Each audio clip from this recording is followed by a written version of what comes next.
Hi everyone, welcome to Need Some Dough. This week has been really interesting for me. A lot of my clients have been coming to me and just bluntly saying, what's the lowest rate out there that you can get right now? And they're referring to fixed rates because we're in a rate decreasing environment. So I wanted to take today just to talk a little bit about how this process works and also to reiterate that it's so important not to ignore the typical mortgage application process where you ask yourself questions about what type of product you're looking for.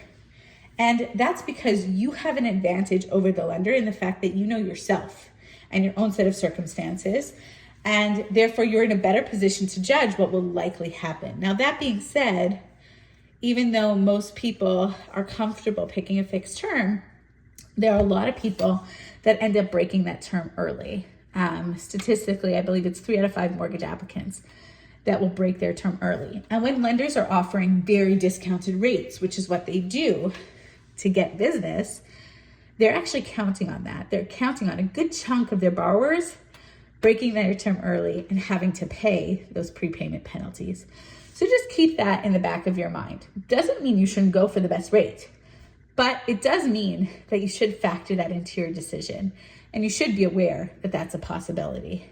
So when you're looking at prepayment penalties, one basic fact is for certain. The minimum amount that you're going to pay if you bow out of the term early is 3 months interest. That will automatically be charged. Whether you break the term and when you're breaking that term, the rate's actually lower than what you were offered, or whether it's higher, irrelevant.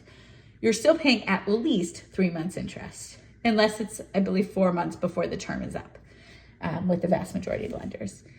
However, if you're breaking it and it's prior to that 4-month period, then it really does depend on how long you have left in the term and how each lender is going to calculate what they refer to as an IRD payment. And the IRD is going to be dependent on the posted rate versus the discount rate at the time you secured your mortgage financing versus the time when you're breaking the term. And that's how lenders come up with that calculation. So the posted rate is the rate that's going to be posted on the lender's site versus the discounted rate, which is the rate that you actually receive.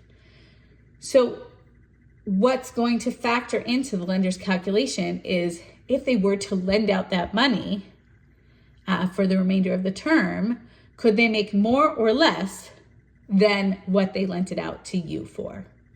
And so that's just the basic concept of IRD penalties. Obviously, the calculations and the exact equation is tailored to each lender. So I'm not trying to delve into those specifics here, but I just wanted to take a few minutes to explain the process to you a little in more detail and counsel you to really factor in that piece of information, because it is what lenders are counting on when they're offering you such discounted rates.